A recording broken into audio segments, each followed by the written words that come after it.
신약성경 마가복음 16장 15절부터 20절까지 함께 봉독하도록 하겠습니다.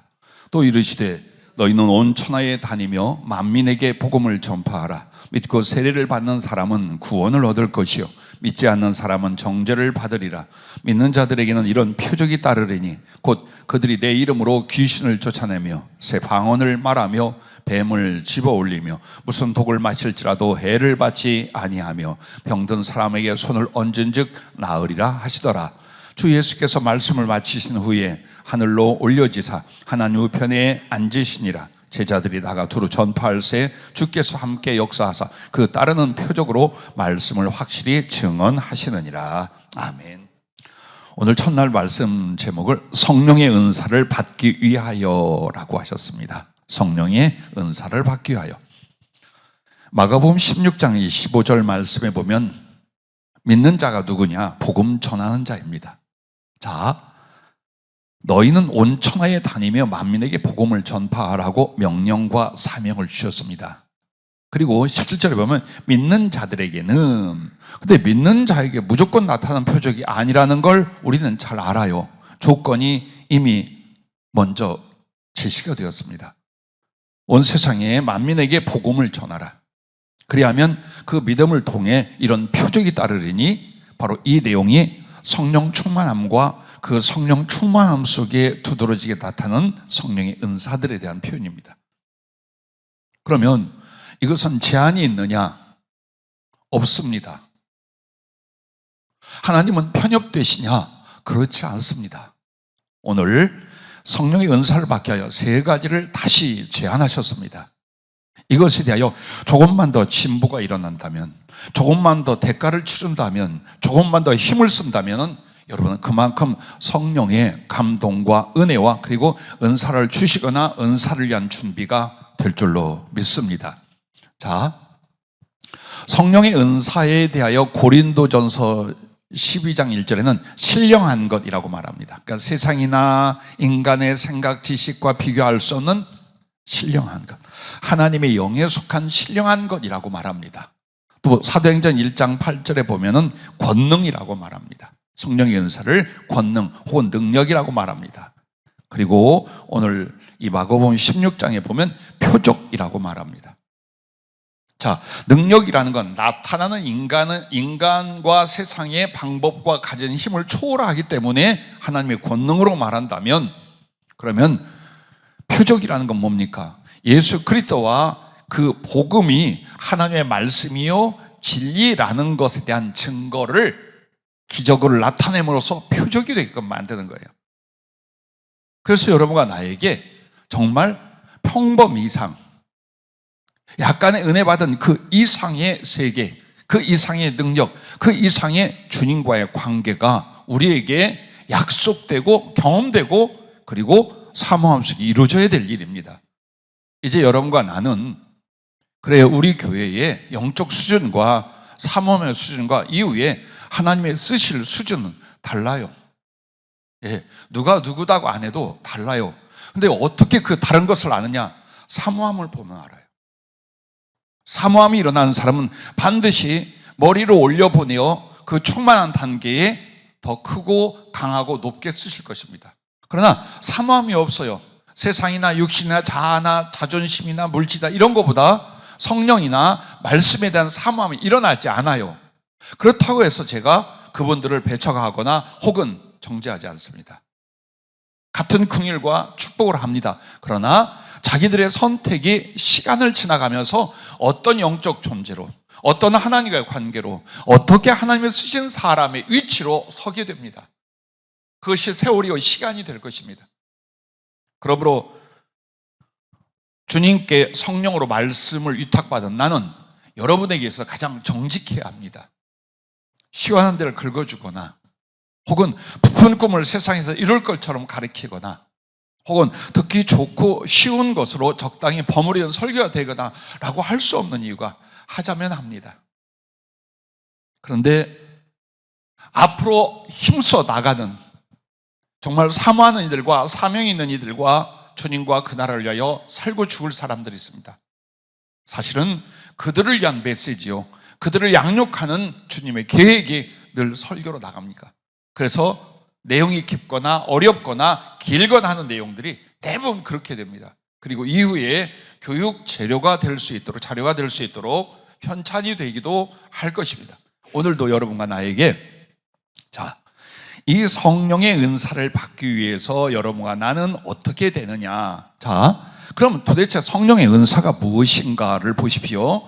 하나님의 성령이 일어나면 이 마음속에 감화가 일어납니다. 하나님에 대한 그분의 뜻을 따르는, 이해하는, 혹은 마음의 평안을 준다든지 사랑이나 기쁨을 준다든지 혹은 순종의 힘을 준다든지 이렇게 나도 모르게 내 마음속에 변화와 감동을 받게 만드십니다. 그래서 교회 다니고 예수 믿게 되는 거예요. 근데 이 감화, 그 다음으로 이제 성령님이 역사하고 나를 붙잡기 시작하면 뭐하냐? 말씀하시기 시작합니다. 또렷하게 나의 심령 안에 그분이 지시하고 교훈하고 위로하고 책망하고 가르치고 말씀하는 것이 부분적으로 나타나기 시작합니다.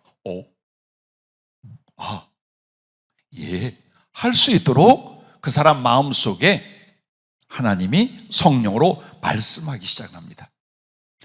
그 다음에는 체험의 단계로 들어갑니다. 즉 우리의 오감으로, 즉 육신과 영혼이 함께 있는 사람의 감각적인 모든 기능으로 하나님을, 그분의 메시지를 체험시키기 시작하는 거예요. 그래서 소위 환상을 본다든지 혹은 뭔가 일이 터지거나 역사가 일어나는 걸 보게 합니다. 그렇게 해서 체험을 하고 기도 응답의 체험도 성령님이 주관을 해줍니다. 여기에서 여러분이 이제 주의하거나 바르게 알고 계셔야 될 게 뭐냐? 체험으로 끝날 거냐? 아니면 성령의 은사로 들어갈 거냐? 이제 여기에서 여러분은 기로에 서 있는 거예요. 한 번 이상 특별한 체험을 했어요. 혹은 자주 하고 있어요. 혹은 소위 상당히 환상을 보는 사람이 우리 교회에 여럿이 있는 줄 알아요. 그런데 이렇게 영적 체험이나 특별한 경험을 하고 눈이 열려 환상을 보고 하는데 여기에서 이제 은사의 단계로 넘어갑니다. 그러면 이 은사라고 하는 건 뭐냐면 고린도전서 12장에 나오는 9가지, 그리고 그 9가지 안에 수천 수만 가지의 역사가 있어요. 즉 성령님이 주시는 지혜와 능력의 선물인데 이것은 사람으로 말미암지 않아요. 하나님이 그의 성령으로 주시는 능력이거나 지혜에 속한 어떤 기능들이에요. 그래서 여러분에게 그 은사를 분별하기 위하여 한 가지 예를 들면 환상을 봐요. 근데 그 환상이 나를 깨우치는 주님의 감동이거나 메시지거나 지시라면 그것은 뭘까요? 은사의 시작이에요. 근데 이것이 원하는 대로 기도한 대로 되지 않고 어쩌다가 해요. 그러면 지금 체험하고 있는 거예요. 그래서 이렇게 성령의 나타나심의 체험, 그러니까 성령님은 내면 안에서 감동하고 역사도 하시지만 사실은 어떻게 해요? 우리가 육신을 입은 인간이로되 이것을 체험할 수 있도록 하셔요. 이 부분을 가르쳐 성령의 나타나심이라고 성경은 말하고 있어요. 성령의 나타나심, 이 말은 체험될 수 있고 은사적인 기능으로 나타나는 이걸 말하는 거예요. 즉 영 안에, 내 안에 계셔서 감동하고 깨우치는 이 정도가 아니라 나로 하여금 직접 경험하고 체험케 하시는 성령님의 나타남이에요. 그런데 여러분에게 이제 환상에 대한 이야기를 하는데 가끔씩 환상을 보거나 수종적으로 환상을 보아 어느 정도 위로를 받거나 주님의 뜻을 분별하거나 혹은 위탁하여 해석을 듣고 그런 뜻이구나 하는 것은 여러분의 체험에 있는 거예요. 그러면 이 환상이 은사로 들어가는 건 뭐냐? 지혜에 관한 은사에는 전부 다 높은 단계에서는 환상이 보이게 되고 성령의 지시가 들리게 돼요. 이 부분이 돼요. 그래서 요셉이 꿈을 해석하게 됩니다. 다니엘도 환상을 해석하게 되고, 그리고 어때요? 기도할 때 성령의 주관대로 계속 보고 깨닫고 전하고 보고 깨닫고 전하고 이렇게 됩니다. 그러므로 사도행전 2장에 성령이 처음 강력하게 강림할 때 3가지 기능을 보았죠. 눈이 열리게 됩니다. 급하고 강한 바람 소리, 귀가 열리게 됩니다. 불의 혀 같은 것이 각자의 머물러 보게 됩니다. 즉 그래서 듣고 보고 말하고 심령에는 뭐 가득한 은혜와 불같은 역사는 말할 것 없고요. 이렇게 해서 인간의 영과 육을 가진 존재가 감각할 수 있기 시작합니다. 근데 이게 어떻게 되냐? 계속됩니다. 은사는 일단 계속되는 거예요. 자, 병을 고치는데 기도로 병이 나요. 하나님의 은혜로. 그러나 기도에서 병이 났다고 그게 성령의 병 고치는 은사를 받은 건 아니에요. 만약 받았다면 자주 많이 반복해서 나타나게 돼요. 그래서 기도 응답으로 혹은 하나님의 긍휼로 기도를 했는데 병이 났어. 그리고 나서 하는 말이 병 고치는 은사를 받았다. 그건 아직 모르는 거예요. 은사는 지속적이고 반복적이고 계속 나타나는 거예요. 그때부터 체험이나 기도의 응답이 아니라 성령의 은사를 그 부분에서, 그 제목에서 받은 것이 되는 거예요. 자, 그러면 환상을 보는 건 어디서부터 은사라고 할 수 있느냐? 환상을 보면 하나님께서 소통하여 무언가를 메시지로 가르쳐 주잖아요. 지혜에 속해요. 자, 어떤 말씀을 주시면서 이 말씀을 전하라고 하면 지식의 말씀에 속해요. 사람의 심령이나 과거나 현재나 미래나 세상에 되어질 일들에 관하여 보여주시고 말씀하면 예언에 속해요. 사단의 역사, 귀신의 역사 혹은 성령님인지 가짜인지 등등을 분별해내는 그 환상을 보고 메시지를 받고 있다면 영분별 은사에 속해요. 자, 방언은 따로 말 안 해도 알겠지만 기도를 위한 은사인데, 그런데 그 방언의 통역이 되기 시작해요. 혹은 영서라든가 이런 부분에 해석이 되기 시작해요. 그러면 그 통역과 해석은 어떻게 하냐? 보고 듣는 걸로 하게 되어 있어요.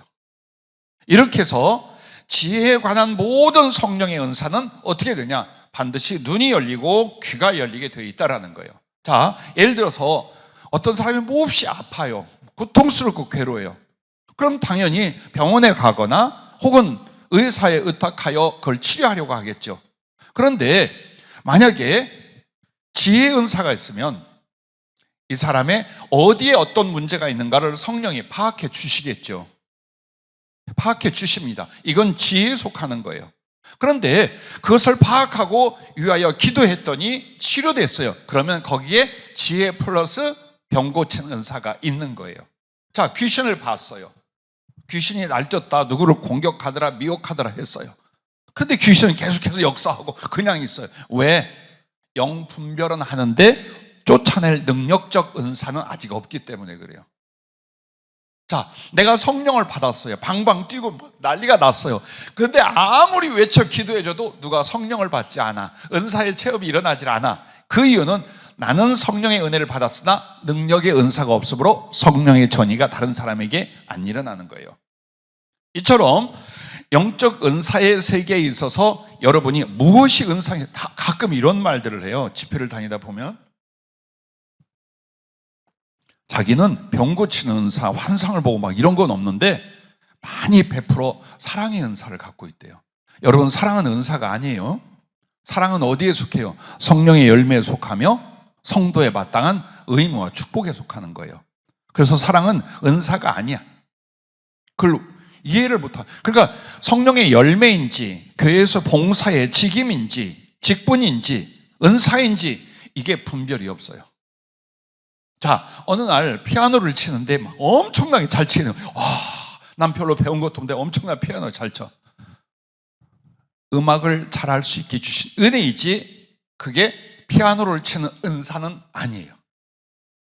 이처럼 우리가 성령의 은사라고 하는 것들에 대하여 더 깊게 우리가 다루겠습니다만, 일단 주님을 알고 사랑하고 그리고 그 말씀을 깨닫고 그것을 전하고 나눌 수 있게 해주는 기능, 능력들이에요.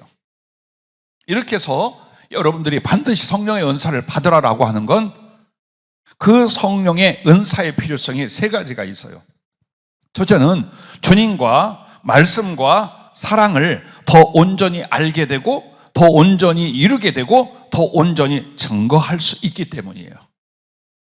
주님과 그 말씀, 그 사랑을요. 자, 주님을 어떻게 알아요? 성령이 일러주고 나타내고 경험시켜줘야 알아요. 아니면 약간의 상식을 막 우격다짐으로 믿고 있는 거예요. 근데 성령은 구구절절히 이것과 저것과 이 체험과 저 체험과 내가 알지 못하는 것, 땅의 것과 하늘의 것 다 일러주고 가르쳐주기 시작해요. 그래서 주님을 알고 경험합니다. 동시에 주님을 알면 반드시 어때요? 성경 말씀에 대하여 깨닫고 풀고 그 깊이를 아는 데 있어서 성령의 지혜가 강력하게 역사하기 시작해요. 그러면서 주님을 알고 말씀은 아는데 주님의 사랑은 모른다. 그렇지 않아요. 주님도 그 말씀도 그 핵심이 뭐냐면 주님의 사랑이에요.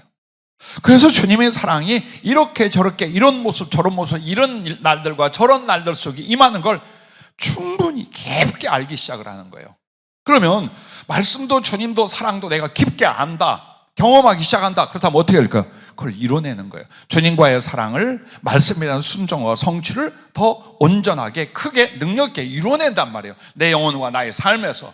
동시에 우리가 다른 사람을 사랑하고 복음을 전할 때 아주 강력한 능력으로 짧은 시간 내에 많은 역사를 이루는 게 뭡니까? 바로 이 성령의 은사들이에요.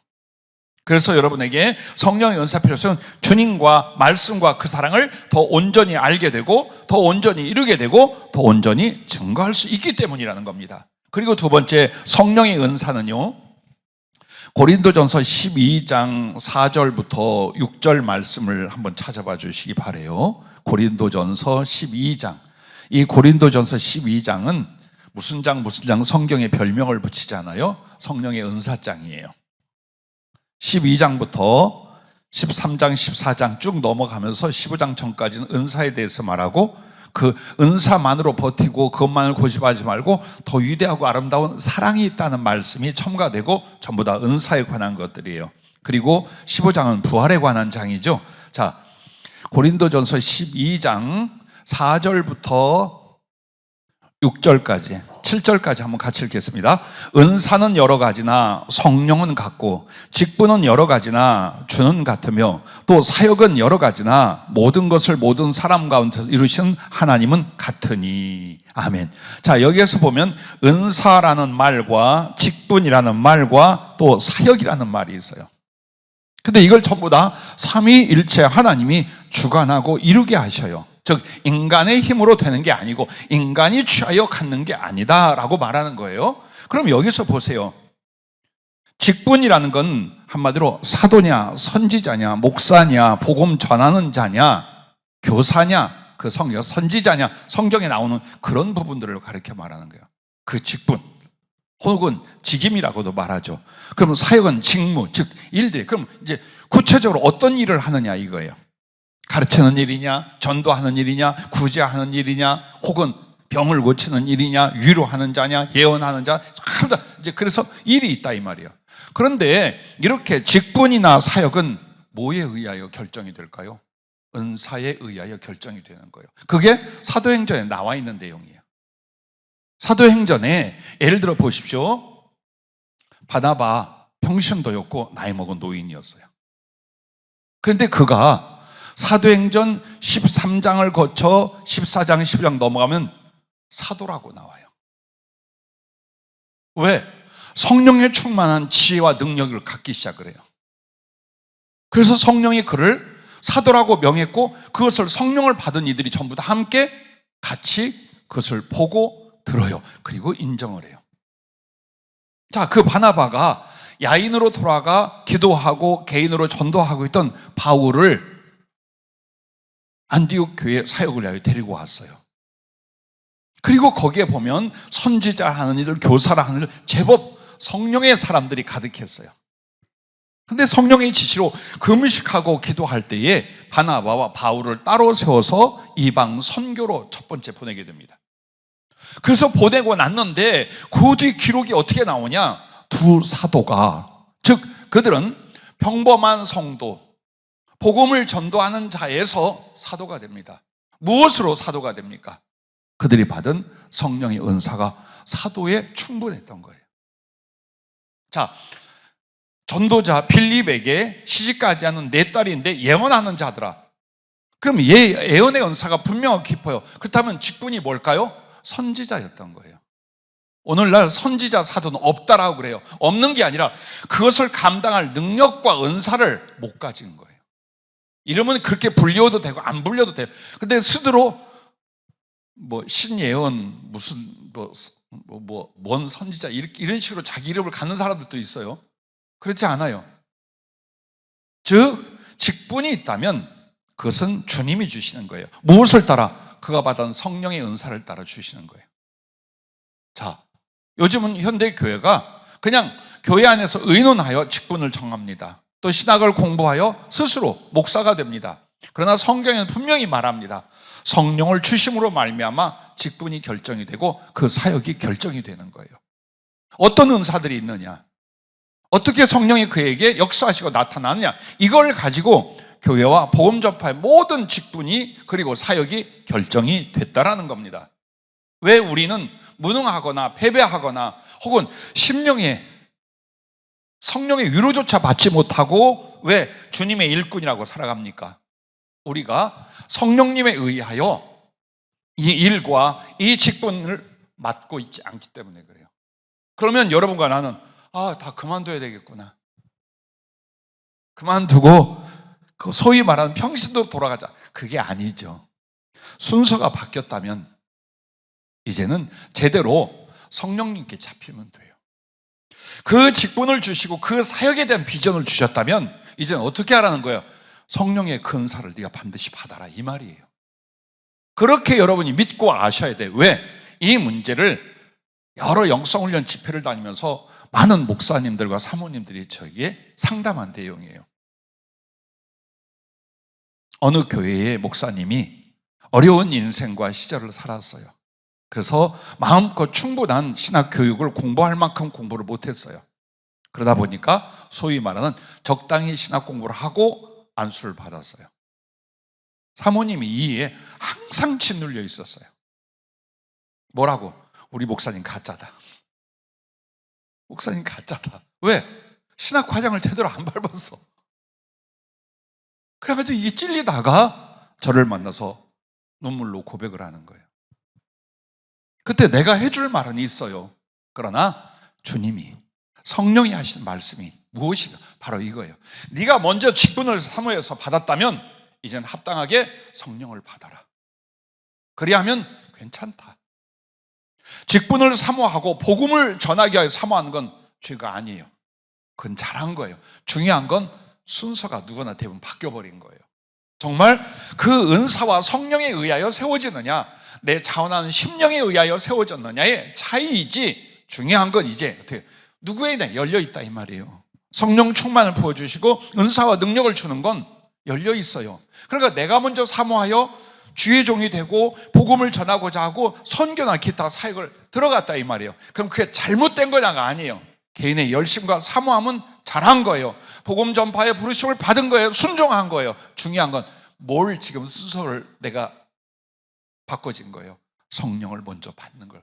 그렇다면 이 직분을 맡고 난 뒤에 얼마든지 받을 수 있잖아요. 그러면 되는데 중요한 게 뭡니까? 이 직분이나 사역이나 봉사가 먼저라고 생각하고 또 이것을 하고 있으면 될 거라고 생각을 합니다. 그런데 실제로 어떻게 됩니까? 잘 안 됩니다. 근데 제법 이루었습니다. 보면 인간적인 모든 방법과 수단으로 해서 이루게 됩니다. 그래서 내 영혼은 외롭고 힘이 든 거예요. 천안에 꽤 급하게 성장한 큰 K교회가 있었습니다. 그 목사님은 감리교단에서 부흥 강사로 아주 열심히 뛰어다니고 많은 사역을 했고 교회는 졸지에 사람이 많이 모였어요. 개척을 준비하다가 그 교회 새벽 기도에 나가서 기도를 하고 있었어요. 그런데 목사님이 강단 뒤에서 기도하는데 계속 그 영혼이 이렇게 말하는 거야. 외로워. 힘들어. 너무 외로워. 너무 힘들어 그래요. 그래서 그분을 위해 집중 기도하는데 중요한 게 뭔가 주님과의 교제와 소통이 성령으로 잘 이루어지지 않아. 근데 내 재능을 가지고 열심히 사람들을 울고 웃기면서 집회를 다니고 그런 어떤 일들로 인하여 사람들이 점점 그 기획과 그 아이디어와 그 언변에 대하여 많은 사람이 몰려왔단 말이에요.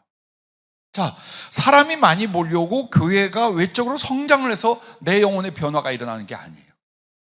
나하고 주님의 관계가 그걸로 만들어진 게 아니었던 거예요.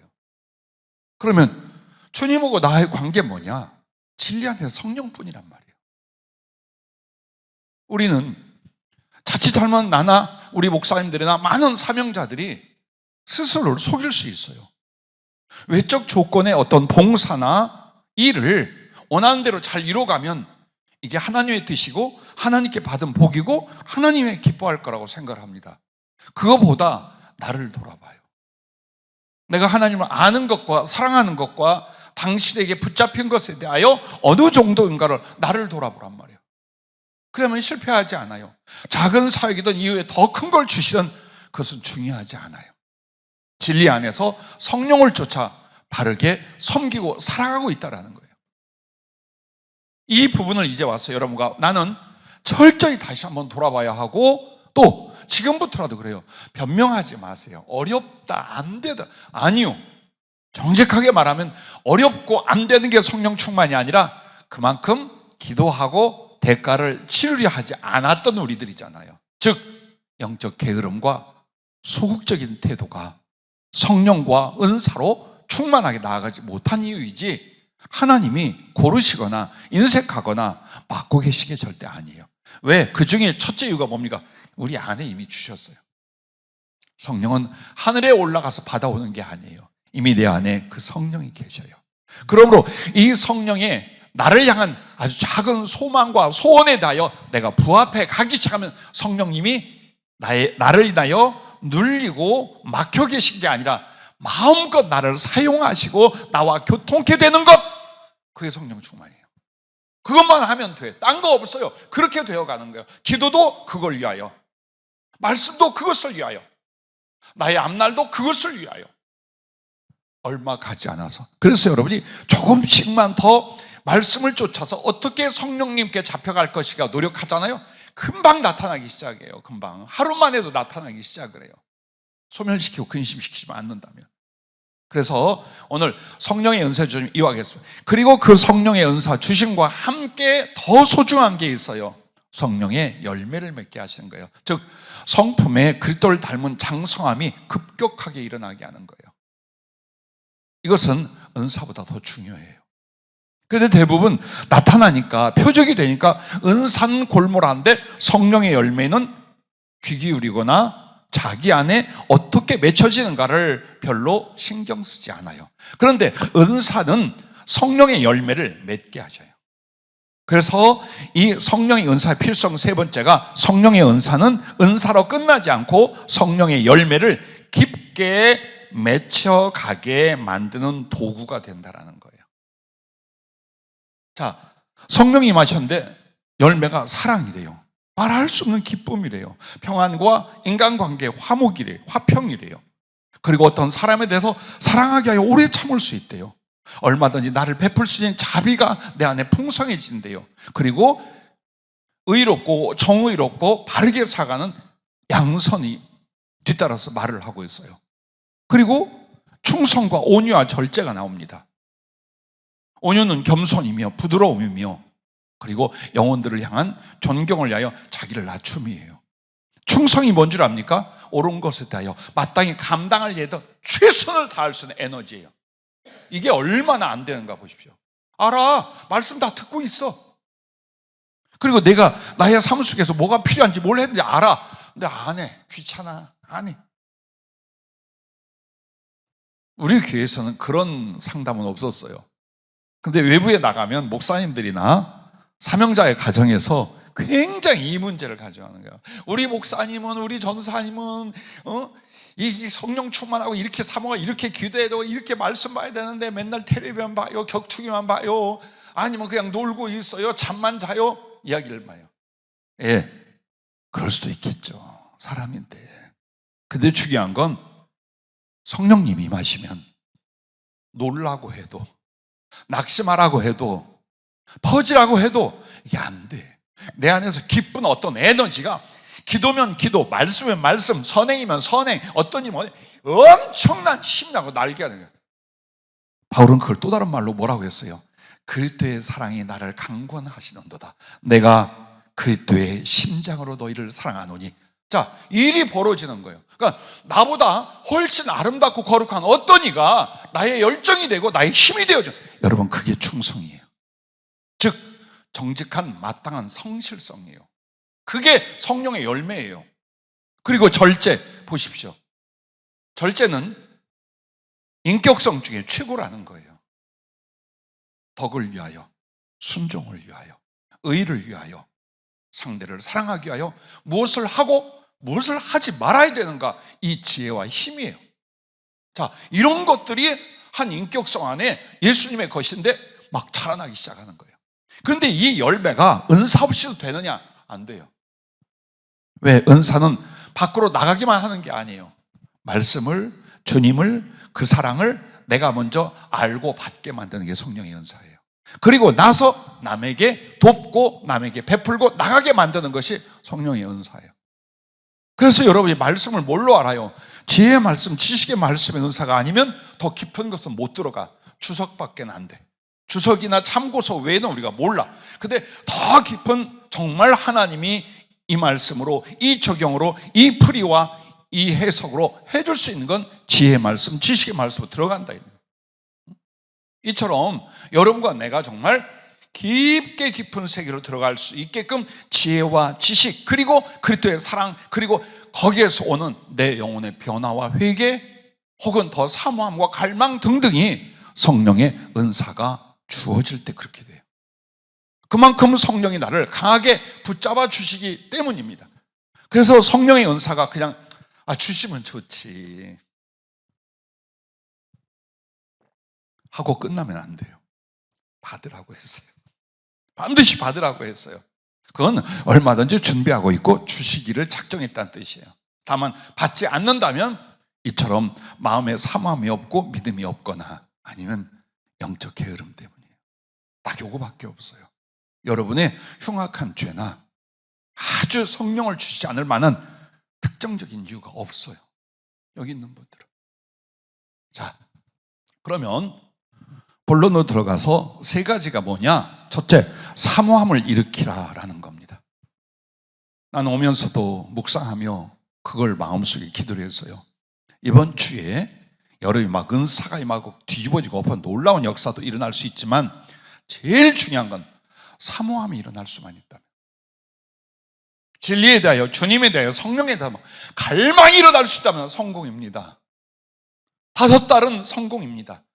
5달 동안 기도한 것과 말씀을 전한 것은 성공입니다. 그러나 만약 이 시기가 지나갔는데도 예전과 같다면 여러분과 나는 쫄딱 망한 거예요. 씨 심어놓고 홀딱 헤쳐버린 것과 같은 거예요. 제일 중요한 건 성령은 어떻게 임하여? 인격을 보고, 지식을 보고, 봉사를 보고 그렇게 주시는 게 아니라 사모함이 얼마큼 있는 거예요. 갈망이 얼마큼 있는 거예요. 나는 질병 중에 있는 분이 대부분 그렇게 쓴다마는 이 아픈 분들이 낫고자 하는 갈망이 어마어마합니다. 그 중에 하나, 참으로 오랫동안 고생한 우리 배영림 집사님이 정말 이 오랜 질고에서 딱 벗어나 마음껏 봉사하고 충성하고 싶어 해요. 얼마나 사모하는지 몰라요. 할 수만 있으면 묻고, 할 수만 있으면 기도받고, 할 수만 있으면 상담하고, 또 모든 방법과 노력 다 해요. 난 이 자리를 빌어 직접 말합니다. 그 사모함으로 성령을 구하세요. 왜? 성령이 임했는데 병은 그냥 있는 사람 없어요. 강력한 성령이 임했는데 질병은 그냥 있어. 그런 경우는 특별한 연단의 계획 외에는 없습니다. 왜? 성령은 반드시 치유와 소송을 그 사람이 해요. 그래서 있던 병도 떠나가요. 지난번 왔던 그 김수영 전사도 10가지 병이 28살인데 있었어요. 마지막이 위암이었어요. 그런데 특별히 다른 게 아니었어요. 계속 안수기도 하고 성령이 임하고 강력하게 임했어요. 10가지가 싹 완쾌되었어요. 지금까지 20몇 년 이상 지금까지 그 병적 증상이 완전히 없어요. 그래서 일부러 따로 치료를 위하여 기도하는 게 아니라 더 아름다운 지혜는 뭐냐? 성령을 부어서 그 성령이 임하셔서 나를 소송케 하는 역사를 구하라 그 말. 딱 떼어서 병만 낫게 해주옵소서. 딱 떼어서 물질을 잘 하게 해주시옵소서. 이게 아니라 그 모든 것들이 무엇으로 와요? 성령으로 와요.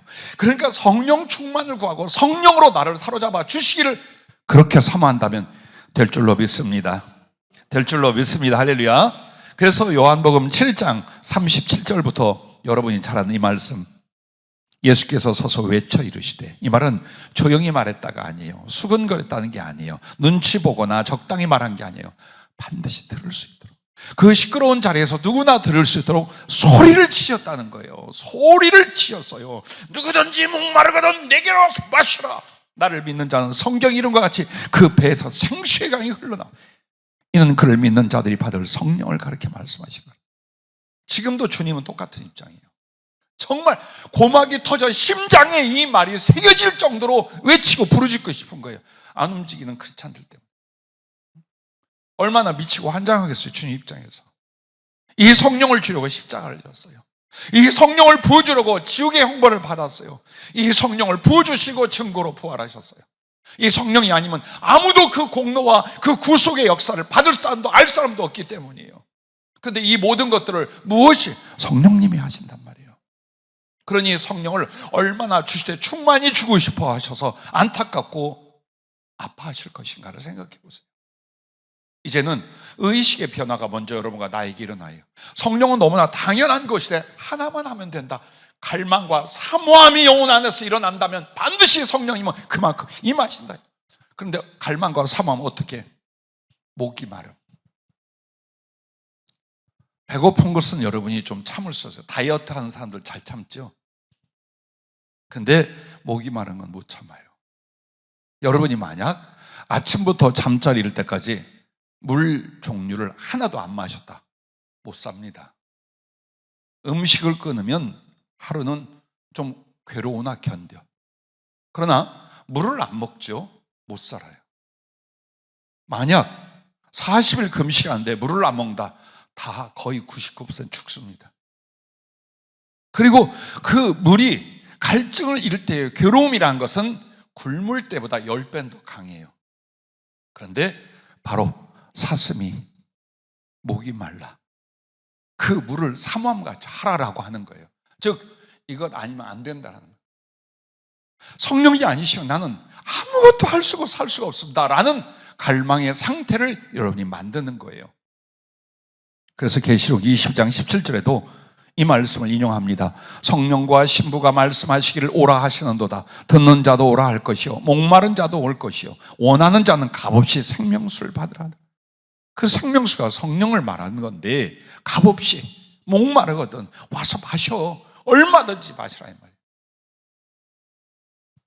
그러면 사모함이 그죠? 갈망합니다, 사모합니다 이 말만 되뇌인다고 정신구조, 영혼의 구조가 바뀌나요? 그렇지 않아. 그럼 어떻게 될까요? 그 첫째가 주님을 알고 사랑하기를 지극히 사모하는 이 부분이 일어나야 돼요.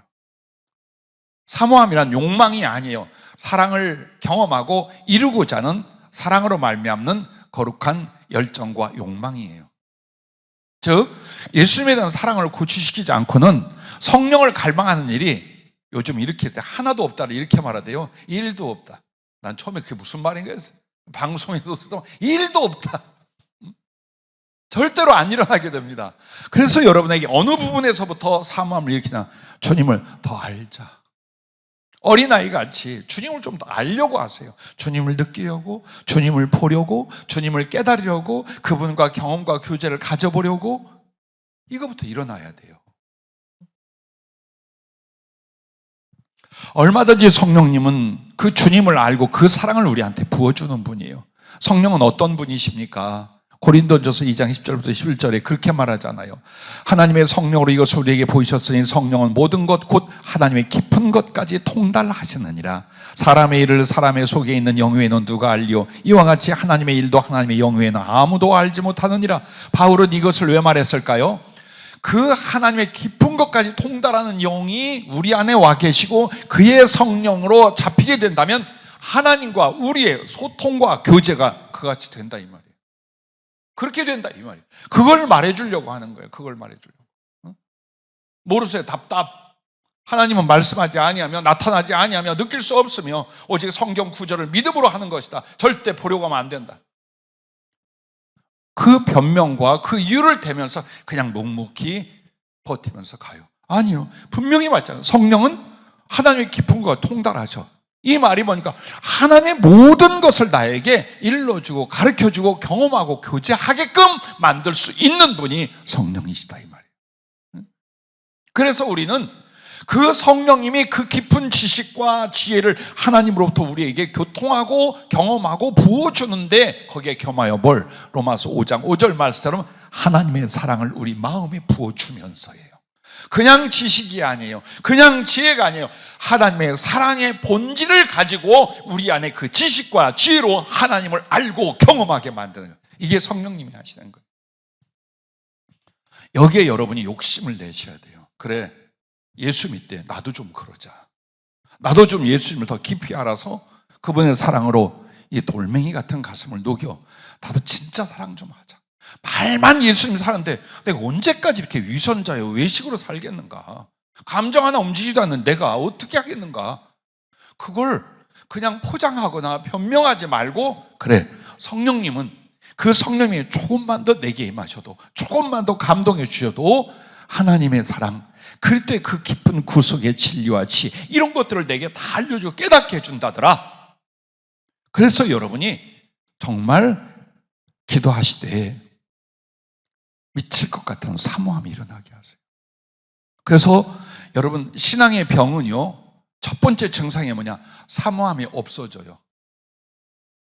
세상이나 육신이나 인간관계는 그렇게도 소원하고 갈망하고 아파하면서 주님에 대하여 진리에 대하여 성령에 대하여 감각이 없어요. 그러면 이게 굉장히 중증병 속에 들어가 있는데 인정을 안 해. 그래서 치료되거나 변화되지 않는 거예요. 언제까지? 죽을 때까지. 이걸 누가 주관하겠어요? 사단이 주관해요. 너 가서 죄져라, 흉악한 짓 해라, 너 가서 완전히 타락해라, 이렇게 말 안 해요. 사단은. 힘들지? 기도는 천천히 해도 돼. 네 마음은 하나님이 아셔. 가서 교회 가서 소리 지르고 부르짖고 그렇게 안 해도 네 작은 신음까지 하나님 다 들으셔. 그리고 생활이 기도야. 생활을 통해 하나님께 영광을 돌리고 기도하지 마. 너 주님 좋아하지? 그럼 된 거야. 기도 안 해도 돼. 성경 그래 보고 말씀 받아. 근데 다 어떻게 그렇게 사냐? 그 성경대로 누가 그렇게 살 수 있겠냐? 그러므로 성경을 듣고 배워 알고 남에 가르쳐. 대신 너는 그렇게 못 살아. 그런 줄 알고 성경 대. 자, 얼마나 달콤합니까? 교회 다니는데 좀 평안해야지. 세상에서 고통받고 힘들고 아파 죽게 교회 가서 맨날 이렇게 살아 저렇게 회개하라 헌금 내라, 이게 말이 돼? 그러므로 이런 것들에 대해서는 그냥 초월해서 네가 하고자 하는 대로 좀 편한 대로 그렇게 교회도 다니고 그래. 그래도 하나님은 다 아셔. 하나님은 내 자녀가 행복하고 좋은 것을 좋아하셔. 성령이 이렇게 하시겠다. 주님이 이렇게 하시겠다. 아니에요. 어떻게 해서? 아니면 나귀를 한 대 쳐서 엉덩이를 발로 차서라도 은혜 가운데 들어가고 진리 가운데 들어가고 사랑 속에 들어가고 성령을 받게 하려고 하시겠죠. 당연히 그렇게 하시겠죠. 그러므로 이제라도 여러분이 고민하고 괴로운 모든 문제가 주님을 모르고 그 사랑을 몰라서요. 왜 이것밖에 안 될까? 뱃속에서부터 어머니 따라 교회를 다녔는데 이 세월 동안 나는 왜 신앙이라고 이거밖에 안 되고 늘 갈등이나 혹은 번뇌로 말미암아 지치고 쓰러져 아무것도 아닌가? 내가 주 안에서 뭘 할 수 있단 말인가? 이유는 간단해요. 성령께 잡히면 돼. 그 성령님이 조금만 더, 그럼 어떻게 성령께 잡혀? 조금만 더 사모하라니까. 주님을 알고 사랑하기를. 그것만 해도 된단 말이에요. 그걸 않는다면 나는 크리스찬이 아니겠죠. 그 부분에서 조금만 더 기도하며 올리시길 바라고, 그 다음에 말씀을 깨닫고 이루기를 간절히 사모해야 돼요. 성령과 말씀은 나눠지지 않아요. 왜? 성령은 진리의 영, 말씀의 영, 하나님의 영이에요. 많은 사람들이 오해하는 게 뭐냐면 기도는 하는데 말씀은 외면을 해요. 절대 그렇게 하지 마세요. 성경 말씀 꼬박꼬박 읽고 깨닫고 설교 말씀 다시 체크하고 많은 이들이 간증을 해요. 그날 즉석에서 설교를 들을 때 와 가서 찬찬히 다시 설교를 검토하고 들어볼 때 이렇게 은혜를 받고 이렇게 해석을 하고 깨닫게 되더라. 누구나 말해요. 그래서 여러분들이 최소한 한 번만 더, 저도 그래요. 저를 아는 가족이나 지인들은 알아요. 예배 끝나고 가면 다시 들어요. 그러니까 설교를 어떻게 했나를 보려는 게 아니에요. 내가 전한 거지만 성령이 하신 거예요. 내 안에 다시 새겨. 설교하는 입장이 아니라 청취자로 순종하는 성도로서 그걸 들으려고 다시 들어요. 반드시 다시 듣고 확인하고 나한테 점검하고. 어떻게 해서 여러분과 나는 평생 동안 말씀을 깨닫고 이루기를 간절히 사모하는. 그러면 성령님 어떤 분이에요? 말씀을 가르치고 생각나게 하시는 분이요. 그 말씀 안에 장래일, 예언의 일까지 말씀해 주신 분이라고 요한복음 14장과 16장 말해요. 그러니까 그 성령님에 대하여 어떻게 접근할 거냐, 성령을 주옵소서 할 게 아니라 성령님이 좋아하고 근본 목적을 가지시는 그 부분을 나도 갈망하는 거예요. 그게 바로 예수님을 알고 그분을 사랑하기를 원하는 것, 하나님의 말씀을 깨닫고 그 말씀 이루기를 원하는 것, 여기에 사모함을 일으키는 거예요. 그러니까 참 답답한 게 뭐냐면 성령을 충만하게 해, 성령의 은사 이러고만 있어요. 근데 속은 어때요? 목만 아프죠. 속에는 감동이 없죠. 그 이유는 그 소리 때문에 성령이 임하는 게 아니라 그 성령님이 우리에게 오신 목적, 그리고 우리를 양육 이끌어 가시는 그 방향에 대하여 함께 마음을 갖는 거예요. 기도도 그렇게 하는 거예요. 기도, 그게 성령으로 기도한다는 뜻이에요. 성령은 나를 이걸 주려 하고 이렇게 양육하고 이렇게 변화시키는데 난 이쪽이 되고 이거 놓고 기도하고 있어요. 그러니까 감정도 안 오는 거예요. 기도하는데 감정이 안 일어나. 근데 여러분이 말씀을 통하여 최소한 내게 주신 성령님의 그 세미한 음성과 작은 감동이라도 잘 들으려 하고 그리고서 해보세요. 그러면 대부분이 뭐냐? 주님을 알고 주님을 사랑하기, 말씀을 깨닫고 말씀을 이루어가기, 이것이 성령님의 목적이고 나를 지금 지배하시려 이끄시라는 방향이에요. 그래서 여러분에게 주님 알고 사랑하는 거, 말씀을 깨닫고 이루려는 거, 여기에 대하여 기도하시면서 일으키라 이 말이에요. 이 부분을 일으키라 이 말이에요. 그렇게 해서 더욱 성령과 그 은사를 갈망하기 시작하세요. 왜? 주님을 알려고 하고 사랑하려고 해도 내 힘으로 안 돼. 노력하고 수고했는데도 말씀이 깨달아지거나 나를 변화시키지 않아. 그래서 오직 성령밖에 없다는 결론으로 그 매달리기 시작하는 거예요. 그 절망을 해봐야 되는 거예요. 내가 이렇게 하나님의 구원을 얻고 이렇게 주님의 사랑을 받고도 난 여전히 죄 가운데 있어. 난 성품이 정말 지랄 같고 엉망진창이야. 난 아주 은큼하고 나는 아주 인색하고 나는 아주 이기적이고 정말 누가 봐도 못해 처먹었어. 그런데 하나님의 사람이라 주의 종이라 하나님의 나라를 위하여 이렇게 살겠다 한다면 여기에 대한 갈등과 죄책과 낙심이 왜 안 일어나? 일어나야 돼요. 그런데 대답이 뭐예요? 그러니까 성령께 잡혀야 돼. 그래서 성령이 나를 변화시킬 수 있도록 내가 사모해야 돼. 이거 하나예요.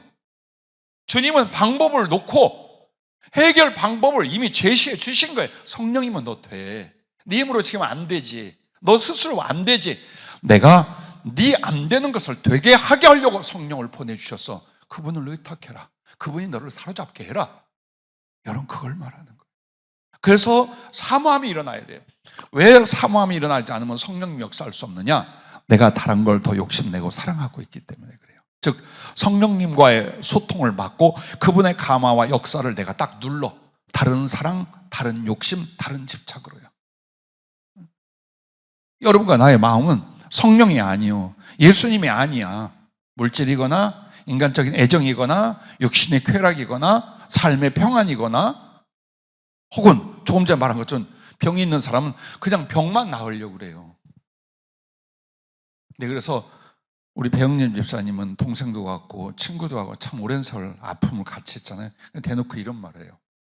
왜 살려고 그래? 가면 주님 나라 가는데 왜 악착같이 치료받고 살려고 그래? 왜 이런 이야기를 할까요? 우리의 근본은 이 땅에 있지 않아요. 육신이나 이 세상 것들에 있지 않아요. 비록 그것을 필요로 하고 그것에게 영향을 받고 있어도 내 의식은, 내 정신세계는 주님과 그 나라이어야 한단 말이에요. 그래서 여러분의 질병도 어떻게 기도하라? 내가 주님을 알고 주님을 사랑하고 그 말씀을 깨닫고 그 말씀을 전하게 하여 나를 고쳐주옵소서. 어떻게? 성령을 주사라고 하란 말이에요. 그걸 하란 말이에요.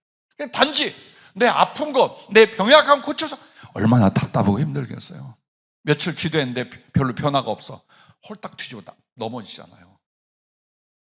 그래서 오늘 사모함을 갖되 주님과 말씀에 대해서, 그 사랑에 대해서, 그리고 낙심해보라 이거예요.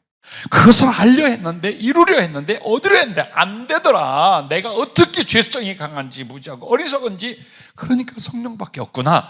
여기까지 가보신 분들 많이 성령님을 죽기 살기로 매달려 간구하고 부르짖고 구하게 돼 있어요.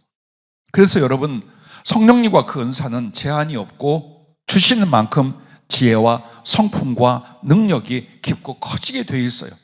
그러므로 여러분은 기도와 함께 모든 노력과 갈망을 더욱 깊게 하셔야 돼요. 노력이 있어요. 자, 말씀을 내가 알고 깨닫기 위해 성령께 구한다. 말씀 공부 얼만큼 하는가 보세요.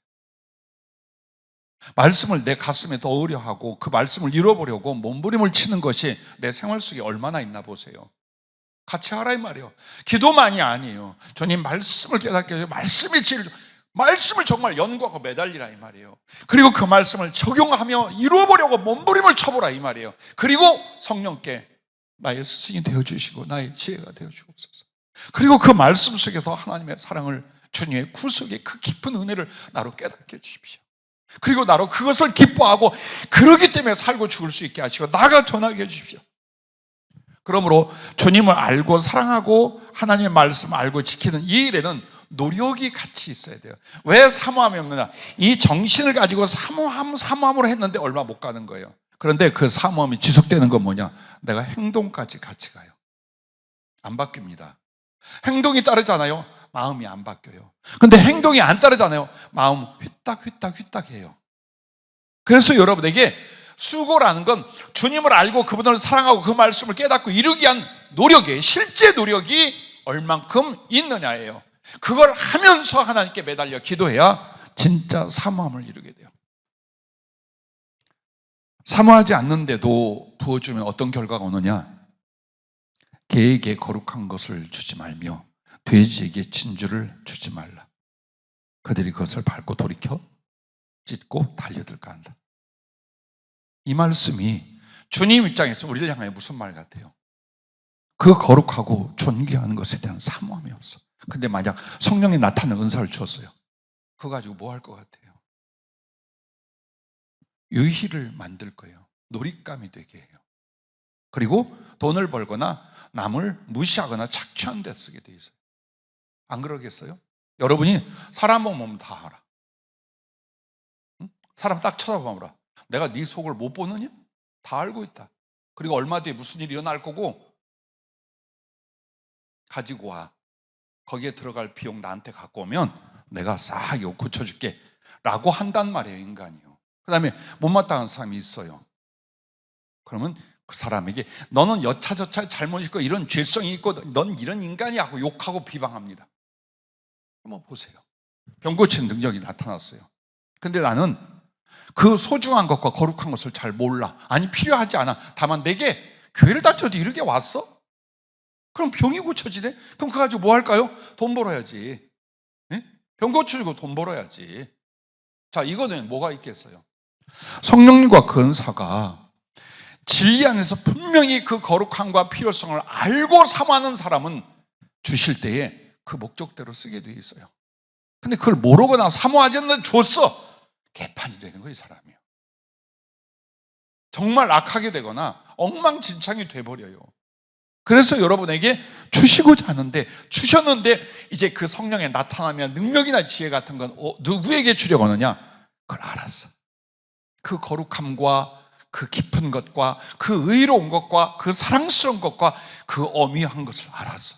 그래서 거기에 합당한 심령으로 간절히 사모한다면 얼마든지 주시고 그 주신 것을 가지고 하나님의 영광을 위하여, 성령님의 목적을 위하여 값지게 충성하고 선하게 겸손하게 받들어 일하지 않겠습니까? 그래서 그러는 거예요. 그래서 사모하라는 게 갑자기 사모하면 일어나는 게 아니에요. 주님의 사랑을 알고 그 말씀을 깨닫고 그리고 그것을 더 그러면 그 사모함이 결국 뭐겠어요? 하나님의 진리 가운데 바로 서고 그것을 더 온전해지고자 하는 열망이 되는 거예요. 그래서 사모하라라는 것이 이런 이유로 주시는 말씀이에요. 그러므로 여러분과 나에게 심령이 가난한 자는 복이 있나니 천국이 저의 것이며, 이 말은 두 가지를 말하는 거예요. 다 버렸어. 세상 것을 버렸으니 가난해졌어요. 버린 이유가 그리스도를 모시게 하여, 그 진리의 성령으로 충만하게 하여 나를 포기한 거예요. 그게 심령이 가난한 자예요. 내 심령에 기름이 덕지덕지 꼈어. 구약은 그렇게 표현해요. 심령에 기름이 꼈어. 그 사이로 무엇이 들어오겠어요? 아무것도 못 들어와요. 그러므로 여러분과 나 오늘 밤에 사모함이 진실로 일어날 수 있기를 주의 이름으로 축복합니다. 두 번째는 세미한 음성에도 순종하라라는 것입니다. 성령께서 여러분에게 처음부터 크고 엄청난 기사와 표적으로 나타나시지 않습니다. 아주 조용히 계신 듯 아니 계신 듯 우리 안에 그리스도의 영이 임하십니다. 그리고 그분이 점점 우리에게 모르는 가운데 돕는 일과 알게 해서 이끄시는 방법이 있어요. 우리가 연약하기 때문에 네가 일일이 나한테 다 고해야 돼, 네가 다 부탁해야 돼, 그럼 내가 움직일 수, 그러지 않아요. 우리가 어리석고 연약하니까 갓난아기를 돌보듯이 성령님이 도와요. 그러나 그 심령과 영적 인격성의 성숙과 하나님과의 교제를 위하여 뭘 하느냐? 말씀하고 나타내시기 시작해요. 그래서 여러분 안에 성령님이 하시고, 조금만 주님께, 성령이란 이름을 안 불러도 주님께 조금만 여러분이 집중해서 내 안에 계시다는데, 그분이 나에게 말씀하고 감동하고 지시하고 이끌어 주시기를 믿고 의탁한다면 듣기 시작해요.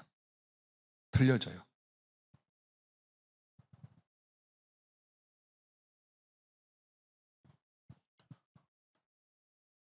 지금까지 우리 교회를 다니시면서 나는 기도나 개인적 생활 속에 주님의 음성, 성령의 음성을 들으려고 시도해 본 적이 없습니다 하는 분만 손 들어봐요. 솔직히 난 그런 적이 없습니다. 그럼 이런 분들만 손 들지 말아요. 늘 성령의 말씀과 마음의 감화를 받고 있습니다. 손 들지 마세요. 100% 투표에 참석시키는 방법입니다. 그러면 중요한 건 이거예요. 그러니까 처음에 말한 것처럼 큰 능력이나 지혜나 막 은사적인 역사와 기능이 나타나기 이전 여러분에게 마음의 감화나 그분의 아주 작고 세미한, 그분이 하신 건지 아닌 건지 모르는 말씀이 들리기 시작을 해요. 자, 예를 들어 이런 거예요. 아주 어떤 큰 실수가 있었어요. 누군가에게 용서할 수 없거나 용납할 수 없어요. 분노했어요. 그리고 관계를 정산하고 끝내버리는 것이 의이고 마땅한 책임의 결과라고 생각을 했어요. 그리고 주님께 물어요. 그럼 주님은 그래, 그냥 칼로 잘라버리라 라고 하실 줄 알았어요. 제 개인적 경험이에요.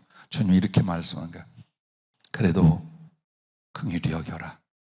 그래야만 그가 성장하여 반드시 나와 너에게 충성을 그만큼 이룰 것이니라. 자, 내 마음 아니었어요. 내 마음은 아주 급하고 분노에 차 있었어요. 근데 이렇게 말하는 건 주님이겠어요? 내 정신이겠어요?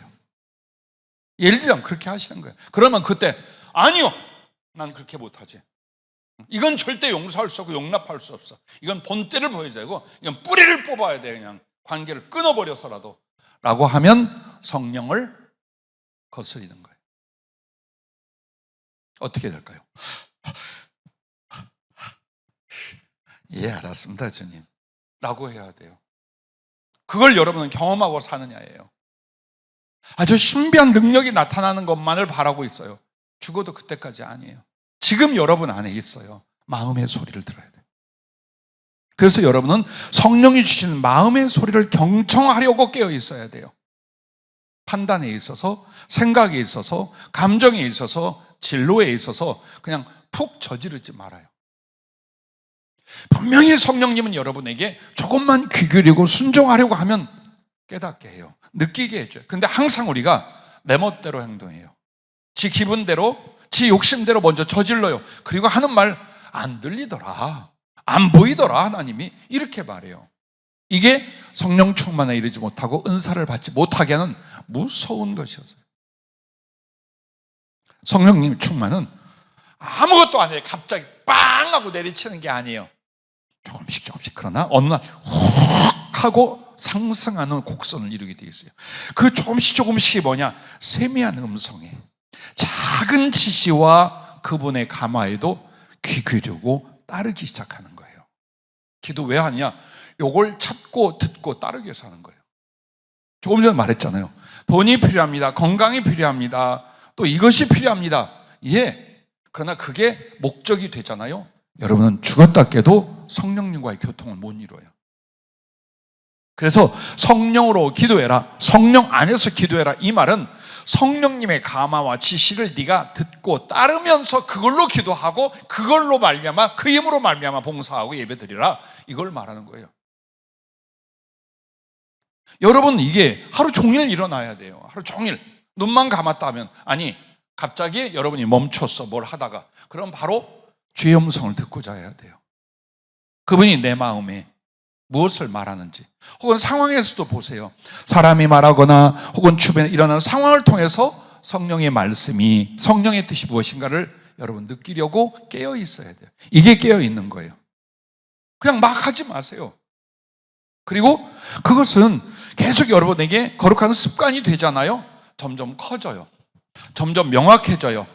그렇게 하면서 성령의 나타나심이 경험이 되고 반복이 되고 은사가 되는 거예요. 그게. 근데 그걸 안 해. 안 해놓고 위로부터 부어지는 강력이 있을 건데 이 한 방이 있을 건데, 그래서 전 세계 수없이 많은 2000년 동안에 크리스찬이 다 성령 충만과 능력의 은사로 못 들어간 이유가 그 부분을 놓치는 거예요. 마치 사도행전 2장은 갑자기 열흘 만에 성령의 불이 떨어진 줄 알아요. 그 사람들 최소한 3년 4년을 그리스도께 배우고 쫓고 버리고 바꾼 사람들이에요. 그러므로 여러분과 나는 어떻습니까? 이미 성령이 먼저 주어지고 이제 나를 만드는데 어떻게 해서라도 들어야 돼요. 근데 여기에 여러분은 영분별이 필요해요. 어떤 형제가 상처와 스트레스로 병적 고통을 겪을 때였어요. 근데 성령의 작업이 있었고 그 다음에 성령의 음성을 듣고 있었어요. 어느 날 차가 위협을 주고 갔어요. 성령이 말씀하셔서 쫓아서 박아버려라. 내가 하는 일을 네가 보리라. 그래서 진짜로 가서 박아버렸어. 그런 일을 2번이나 했어요. 그리고 모든 것이 다 무너지고 모든 일들이 다 그르쳐서 거의 폐인이 되다시피 했어요. 자, 여러분과 나는 내 안에 들리는 음성을 듣되 그것을 뭘로 분별하느냐? 성경 말씀으로 분별하는 거예요. 문자화시킨 성경 말씀을 왜 굳이 줬을까? 성령이 말씀한다는데 기준을 삼으라고 준 거예요. 모토가 되고 기준이 되는 거예요. 측량, 다림줄이 되게 만드는 게 성경 66권 이 말씀이에요. 그래서 여러분이 내 안에 들리는 소리가 성경에 합당한지 아닌지 그건 알 거 아니에요. 잘생긴 남자를 봤는데 이제 갑자기 우리 주의 마음에 성령이 들려서 쫓아가서 잡아 네 거 만들어라. 그렇게 하실까? 고민하지만 안 해, 그렇게. 응? 자, 꽤 많은 돈을 벌 수가 있어요. 근데 2 사람을 속여야 돼요. 그리고 그들에게 눈물이 돌아갈 것 같아요. 근데 주님이 이 돈을 벌어서 나라 그럼 주의를 하라고 이걸 줬구나. 그게 주님의 뜻일까요? 아니에요. 그것조차 분별 못한다면 우리는 정말 성령의 사람이 될 수 없어요. 그래서 여러분과 나에게 주님을 알고 말씀을 아는 이 부분에 대한 사모함이 먼저 일어나라라고 한 거예요. 그래서 충분히 하나님 말씀 66권을 다 외우지는 못해도 그 말씀의 줄기와 말씀의 방향과 말씀의 내용이 어느 방향이란 건 다 알잖아요. 그건 분별하잖아요. 그걸로 분별하는 거예요. 사랑하는 것, 의로운 것, 깨끗한 것, 베푸는 것, 전하는 것, 주님을 기뻐하고 감사하는 것, 이런 건 다 알잖아요. 그 기준 안에서 분명히 성령님이 내게 감하고 말씀한 이 소리를 들으라는 거예요. 그래서 작은 지시라도 기꺼이 순종하라는 겁니다. 여러분이 난처하고 곤란한 경제적 생활이었어요. 근데 누군가가 여러분 앞에 배고프고 힘든 상황을 얘기를 했어요. 근데 다행히 내 마음에 어떤 감동도 말씀도 안 들렸어요. 그래야 되는데 들리기 시작하는 거예요. 줘라. 네가 한 끼 먹지 말고 저 형제를 먼저 먹여라. 아니면 이 다른 형태로 말씀을 합니다. 어떻게 줘? 많이 배고프겠다. 느꼈어요? 성령이 했다고 믿으세요. 얼마나 배고프고 힘들까? 이게 내 마음대로, 이건 내 생각이야. 아니요. 그 생각나게 하시는 분이 성령이에요. 성령의 그 세미한 음성을 듣는다는 건요, 이렇게 기계적으로 소리가 딱딱딱 찍히는 그거라고 생각하지 마세요. 성경 안에서, 주님의 뜻 안에서 내게 감동을 주고 감정이 일어나고 생각이 나게 하고 깨달아지고 느껴지게 하는 모든 걸 성령의 음성으로 간주하세요. 맞아요. 그러면 이제 점점점 깊어지는 거예요. 그 마음의 감정이 일어남이 나중에 이제 들리는 소리가 되게 해요. 들리는 소리가 보이게 만들어요. 그리고 강력함이 내 몸과 마음을 움직이게 만드는 데까지 가게 해요. 이렇게 되게 하기까지는 그 작은 것에 여러분이 순종을 해야 돼요. 예배 시간에 여러분 팔짱 끼고 졸 수 있어요? 하는 사람도 있어요. 할 수 있더라고요. 보니까 사람들이 기절초풍할 일을 많이들 해요. 만약 주님이 여기 계시다라는 미리 준비와 믿음의 마음이 있다면 여러분은 예배가 경건해질 거예요.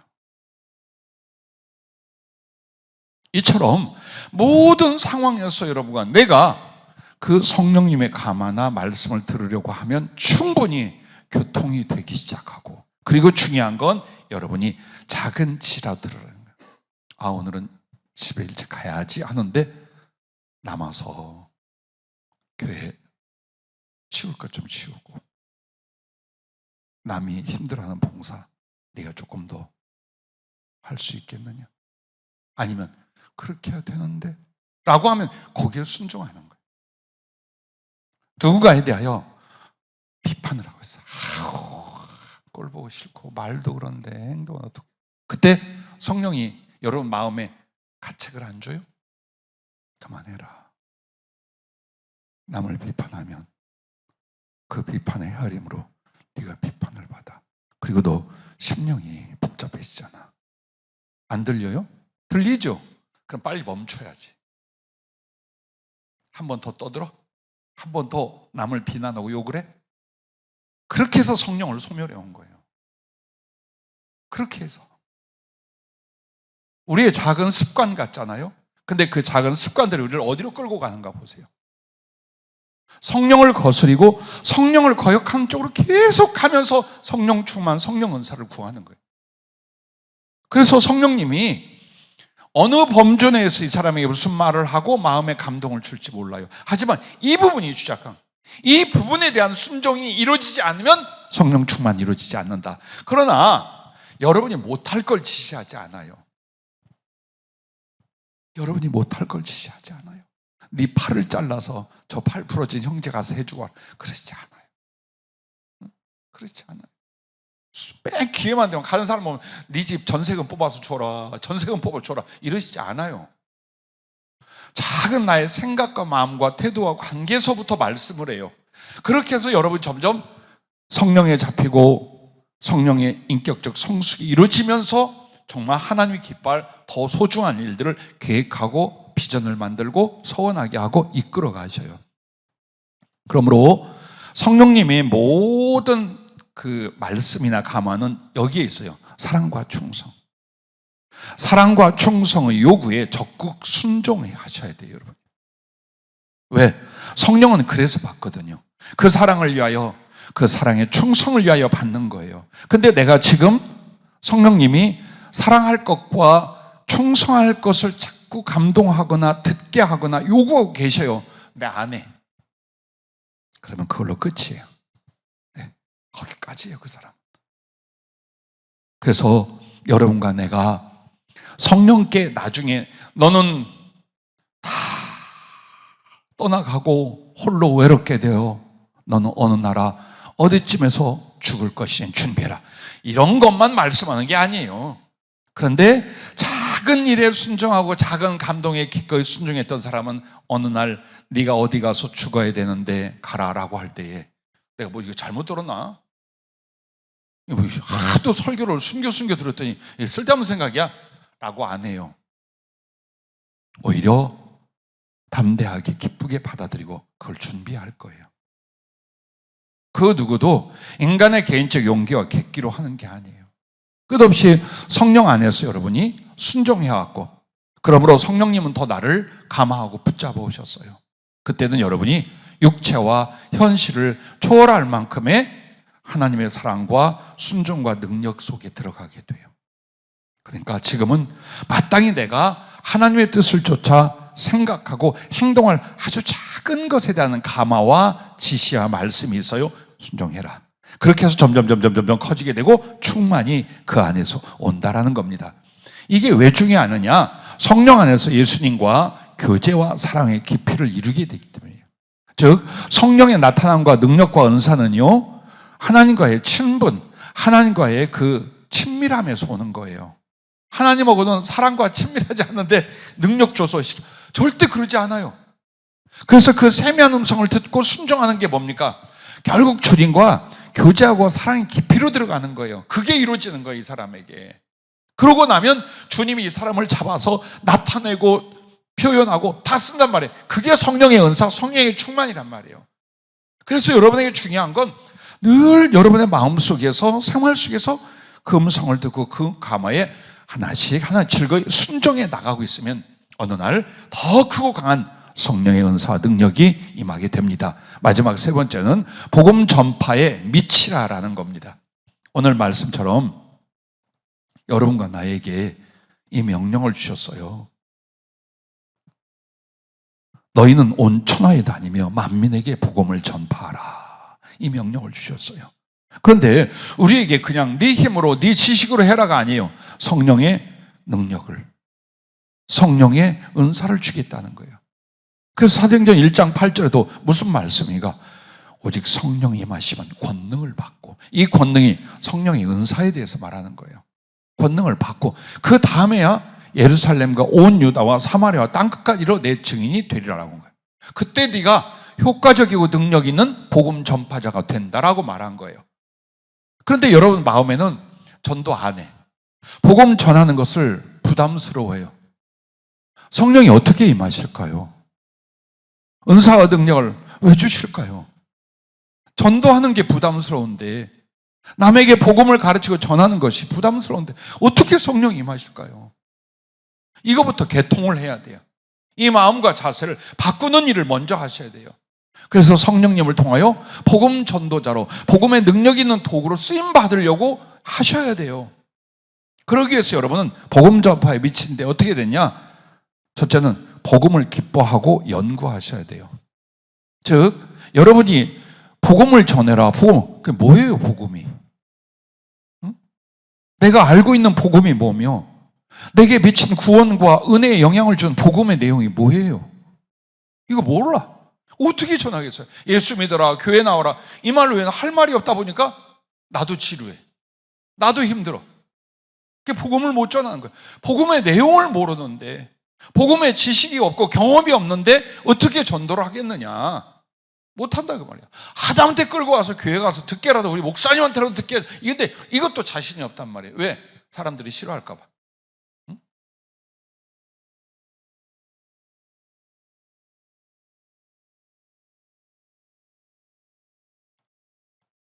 성경 전체가 복음이라고 말할 수 있지만 예수님과 그분의 하신 일들과 그분의 하신 말씀이 복음이라고 할 수 있어요. 예수님이 누구신지, 그가 무슨 일을 하셨는지, 그 하신 일의 내용과 결과는 무엇인지, 그래서 그가 그것을 어떻게 말씀을 주셨는지, 이걸 여러분이 어때요? 최고의 관심을 갖는. 창세기의 창조도 중요해요. 요한계시록의 장래 인류 역사도 중요해요. 더 중요한 건 오늘 나에게 주신 복음이에요.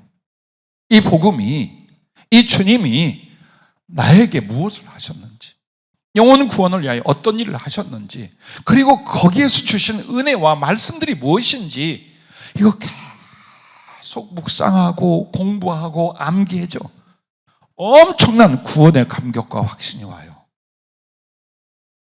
정말 미치도록 기쁘고 감사하고 인생과 목숨을 들여 바꿀 수 있는 삶의 변화가 어디서 오느냐? 복음을 여러분이 깊게 이해하는 데서 와요. 그래서 복음에 붙잡혀 복음을 전하는 사람은 이미 복음을 깊게 알고 경험한 거예요. 그래서 가능한 거예요. 그래 여러분들이 이건 내가 해야 돼요. 성령이 만들어주지 않아요. 하나님의 복음의 말씀을 받게 하고 이걸 내가 어때요? 세상에 이거보다 더 귀한 건 없어. 주님의 십자가보다 더 귀한 거 없어. 부활보다 더 귀한 게 없어. 그러게 하여 주 예수 그리스도는 누구셨는데 어떻게 약속 따라 이 땅에 오셨고, 그가 사람이 되셨는데 어떻게 되셨으며, 사람이 되시다 어떻게 하셨고, 이 고난과 십자가와 부활은 무엇이며, 그로 말미암아 우리는 어떻게 하나님께 나아갈 수 있으며, 죄 사함은 어떻게 받을 수 있으며, 성령은 어떻게 주어졌으며, 그것이 하늘나라까지 이어지는 거예요. 천국은 무엇이며 천국 영생은 무엇이며, 그게 쭉 여러분의 어때요? 여러분의 눈과 입과 가슴에 손에 있어야 돼요. 그걸 해야 돼요. 근데 그걸 몇십 년 동안 안 하는 거예요. 몇십 년 동안. 그리고 그렇게 복음을 알고 기뻐하고 연구하는 것 다음에 함께 할 게 있어요. 모든 기회로 담대히 전도하라라는 거예요.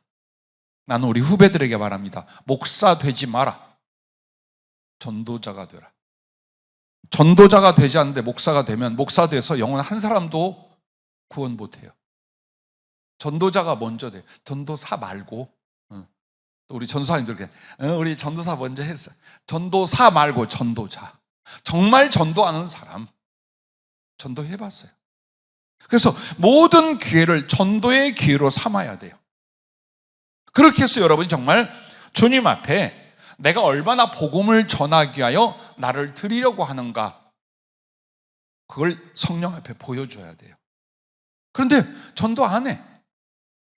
교회를 다니고 말씀을 받고 기도하고 예배를 드리는 걸로 신앙생활 땡 하려고 해요. 절대 아니에요. 나아가 열매가 뭐냐? 복음을 전하는 것, 내가 받은 구원과 내가 받은 이 하나님의 사랑을 저 영혼들에게 나누게 하는 것. 이 전도는 영혼을 구원할 뿐만 아니라 이 전도를 통해 하나님의 복이 내게 임하고 내게 임한 그 생명과 복이 또 저들에게 나가는 거예요. 그래서 그들은 하나님의 영광이 되고 그리스도의 사랑이 되어주는 거예요. 난 이걸 위해 살아, 난 이걸 위해 죽어로 여러분의 삶의 변신을 가져와야 돼요. 이걸 해야 돼요. 직분과 상관없어요. 전도사냐 강도사냐 목사냐 이게 중요한 게 아니에요. 여러분이 정말 전도자인가를 보세요. 성령이 임하기 위해 제일 중요한 게 전도자예요. 그래서 사도행전에 성령님은 전부 다 무엇과 플러스되어 있어요? 전도, 복음 전하는 것, 그것과 연결되어 있어요. 또 우리가 복음을 전하고 다른 영혼을 돕고 구원할 이유가 없다면 이 성령의 능력과 은사가 있을 필요가 없어요. 그냥 그 조용한 믿음으로도 천국은 가. 예를 들어 있을 필요가 없어요. 그런데 우리는 우리의 힘으로 사람을 어떻게 바꿔요? 우리의 힘으로 저 악한 원수 마귀의 세력을 어떻게 쫓아요? 성령의 능력과 나타남으로 하는 거예요. 수없이 많은 전도나 또 전도의 상담들을 했습니다. 최근에도 우리 교회 처음 평생 교회에 나온 사람이 있어요. 1시간 만났어요. 1시간 상담했어요. 그리고 아무도, 가족도 아는 사람도 다 내보냈어요. 왜? 마음 편하게 복음을 듣게 하기 위해서. 1시간 정도, 1시간 반에서 1시간 정도 복음을 전했어요. 내가 어떻게 예수님을 만났고 그분이 누구시고 그분을 믿어 어떻게 되고, 그 자리에서 받아들였어요. 당신은 지금 어떤 상태며 당신의 그 고통과 실패 안에 하나님은 어떤 계획을 갖고 계신데, 그 하나님이 예수 그리스도를 통하여 무엇을 어떻게 하셨고 너와 너의 가정에 어떤 일을 하실 것이다. 어떻게 해서라도 여러분과 나는, 내가 호흡하는 이유가 복음을 한 번 더 전하게 하기 위한 거라는 거예요.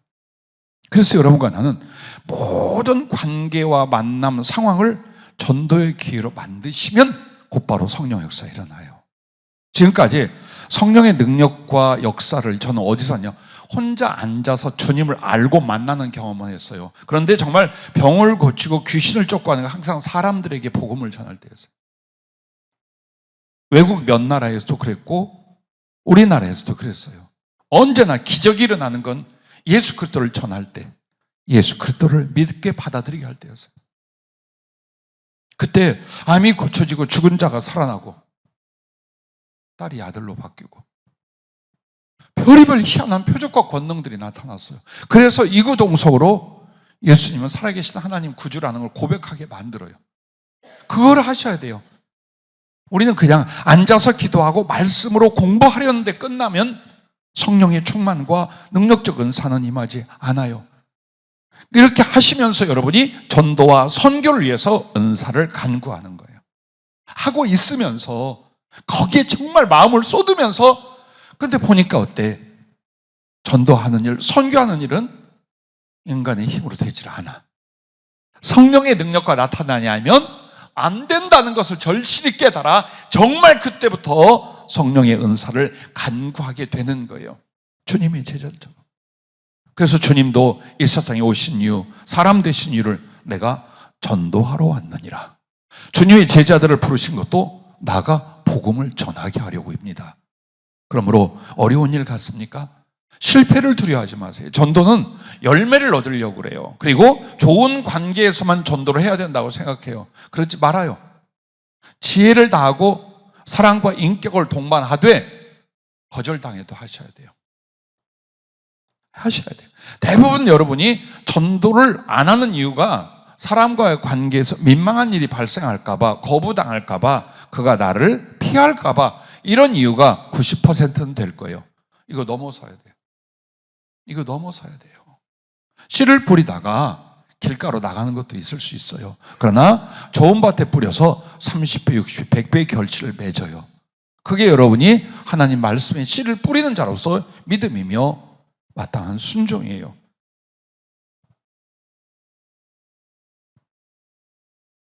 처음부터 성령님과 그 은사를 받을 때 그때는 몰랐어요. 나이 어려서. 근데 이유가 있었어요. 주님을 알고 사랑하려는 것과 복음을 전하겠다는 그 모든 노력 때문이었어요. 제가 처음 산기도 100일을 한 적이 있습니다. 그게 아마 23살, 4살 될 때였을 거예요. 겨울이었습니다. 어머니 전도하는 일과 중고등부를 맡았는데 아이들이 한 67이 있어요. 그래서 이 중고등부 전도를 위해서 100일을 산에 올라가서 새벽기도 때까지 하고 내려오는 거예요. 11시에 올라가서 5시에 새벽기도 하고 집에 돌아오고, 그리고 오전에 자고 점심때부터는 전도하러 다녔어요. 교회 나오는데 선생님을 잘 따르는 친구 두엇을 먹이고 같이 기도하고 했어요. 그리고 함께 전도를 의논했어요. 그 작은 동네에 모든 중고등부 학생들, 주일학교를 포함하여 모든 어린이 청소년들을 다 만났어요. 100일이면 석 달 열흘이잖아요. 그 작정기도 하면서 단 한 명도 안 만난 친구가 없었어요. 그래서 저기 교회에 미친놈 온다 그랬어요. 애들부터 동네 어른들까지 나만 보면 저기 교회 미친놈 온다. 야 나가봐라. 왜? 집에 들어오면 자기들한테도 전도하니까 애들 내보냈어요. 나가라고. 강물에 갔어요. 놀러 간 데 갔어요. 모이는 자리에 갔어요. 아이들 공차면 공차한 자리에 갔어요. 애들한테는 애들같이 굴고 청년들한테는 청년같이 굴었어요. 내가 할 수 있는 모든 힘과 노력을 그 기도하면서 했어요. 나는 그 기도에서 말할 수 없는 성령으로 주님을 만났고 계속 주님과의 만남과 교제가 일어나기 시작했어요. 그리고 아이들 힘들어하면 같이 기도했어요. 하나씩 병이 낫기 시작했어요. 가정의 아픔과 부모의 갈등이 풀어지기 시작했어요. 지금도 기억해요. 그거 끝나고 어머니 부활절 교회 나오셨어요. 그리고 그 동네 마을에 56명 중고등학생들이 교회에 등록했어요. 그리고 따져보니까 한 집에서 한 명 이상은 다 나왔어요. 그런 일이 왜 일어날까요? 나는 성령의 은사나 성령 충만해서 몰랐어요. 시작이 그러했어요. 어느 지역에 가서 강력한 능력과 은사가 나타나는데 그게 내 전용물이 아니에요. 내가 무엇을 하느냐에 따라서 나타나는 거예요. 아무리 성령 충만의 경험이 있어도 항상 은사가 자기 것이냐 아니냐, 절대 그게 아니에요. 내가 어디 가서 순종하고 어디 가서 충성할 때 은사 있는 사람은 그게 나타나게 돼 있어요. 나열은 전도사로 그리고 강도사로 목사가 되기 전에도 어려운 교회들 갔어요. 거기 가서 교인들하고 기도하고 철야하면서 꼭 한 가지를 해요. 우리 전도합시다. 이 교회가 생겨진 지 몇 년이고 여기 사역자가 몇 명이 다녀갔는데 교회는 지금 이런 상황이다. 우리 전도합시다. 전도를 위하여 새벽 기도와 작정 기도 이렇게 합니다. 그렇게 해서 수개월 지나면은 정말 많은 각 가정에 기사와 표적이 일어나기 시작해요. 귀신이 떠나가고 병이 고쳐지고 지금도 피눈물 흘리던 노인을 기억해요. 딸이 자살을 했어요. 딸이 연애에 실패하고 목매달아 자살을 했어요. 오빠가 쫓아가서 그 시신을 거두고 그 다음부터 실어증에 걸렸어요. 귀신이 처음 그 가정에 가게 된 건 아주 이상한 종교에 빠져 있어요. 그것 때문에 이제 빠져 있는 거예요. 절대로 교회 나올 사람도 아니고 예수님 꺼내지도 못하게 한 사람이에요. 그렇게 처음 교회에서 죽기 살기로 작정기도 철야기도 하고 교인들 신방을 하기로 했어요. 왜? 교인들 신방이 중요한 게 아니라 그 핑계로 마을 전도하기 위해서. 그래서 교인들 신방을 하면서 전부 다 이제 작전을 짰어요. 전도할 사람들. 받아들인 집은 가서 예배드리고 받아들이지 않는 집은 내가 담임교육자가 인사드리고 한다고 해라. 그렇게 해서 마을 3개가 연결된 곳을 다 다녔어요. 그때 우리 교회 집사님 집에서 예배를 드렸어요. 그리고 나오는데 그 할머니가 저쪽에서 이렇게 넘어다 보고 있어요. 그런데 후다닥 하는 거예요. 저분 뭐 못마땅하시대요? 그랬더니 그 중에 한 분이 아니요. 자기 집에서 예배를 드렸으면 안 돼요. 갑시다. 가서 보니까 집을 다 청소해 놓고 그 실어증에 걸린 아들 딱 앉혀놓고.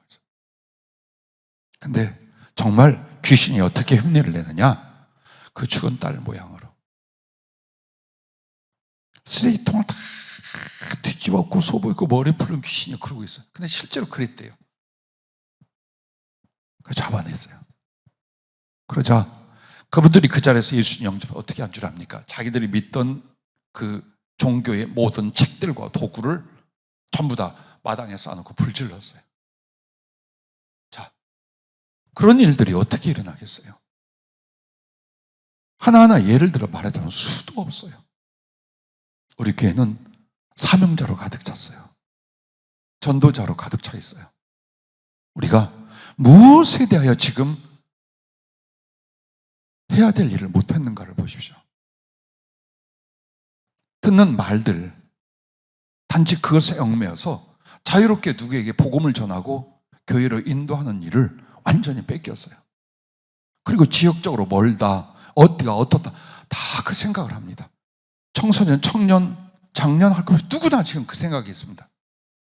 그래서 우리끼리 으쌰으쌰 예배드리고 말씀 듣고 저쪽 먼 나라 선교 생각하고 아니요.